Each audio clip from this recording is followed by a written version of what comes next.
bevo.com. A lot of companies say that they've got, they're really focused on innovation. It's become such a buzzword that they have to now say it. But when you probe a little bit further, what they mean is they've got a sort of a suggestion box, and that suggestion box gets checked once every 2 months. And so, how do you actually implement and incorporate a sort of a really good innovation culture within an organisation? I must say, the first thing I will say is that sort of it doesn't come naturally in a big company innovation culture, because by definition everyone's in their silos. Things are going well by definition, so people just continue doing what they sort of get into the non-creative mode. So it's a very, very conscious. It's got to be very consciously striven for innovation in a big company.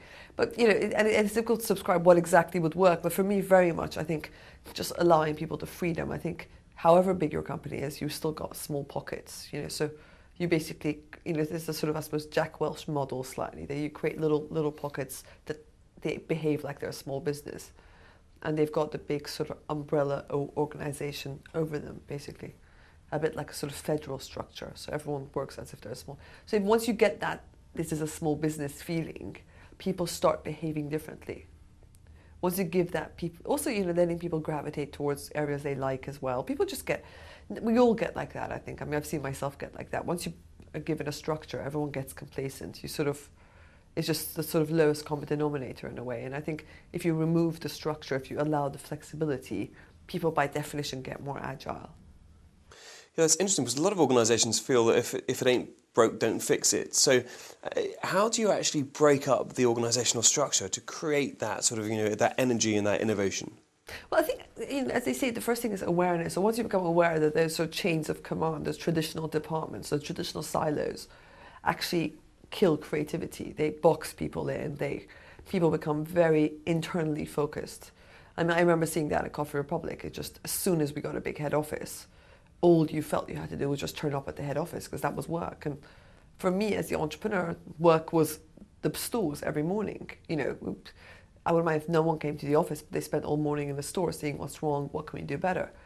And people get very head office obsessed. There's this concept of that you've got your face to your face to your boss and your back to your customer in a way.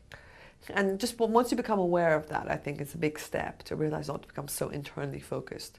And the only way not to be internally focused is not to have these enormous chains of command. Just have smaller groups that you can meet outside, be out there where the customer is. And that's how you get creative, because you don't get creative sitting in an office. So create small sort of guerrilla teams that sort of are customer facing within a large organisation? Exactly, because at the end of the day, any business is by definition divided into sort of guerrilla teams. Be it if it's a product business, they all work on one product. So why don't you treat that one product within a big organization as if it's just a small startup, it's a small business. And all they do is they have all the advantages, which is why I say entrepreneurship is so great, is then you can, the bank manager is there in the business, the distribution is there in the business. Yeah. It's wonderful. With Skinny Candy, I sold to Glisten PLC, we did a joint venture 50-50. And I'm seeing that now, and I go to board meetings, and if we're creative, whereas before I was creative on my kitchen table, so, great, come up with new products, but by the time you do it, implementation will take so long, it will be so costly. They've got the factories, they've got the distribution, they've got the people there. So you just fit in that creativity. So it gets implemented much faster, as long as there's a sort of openness about it.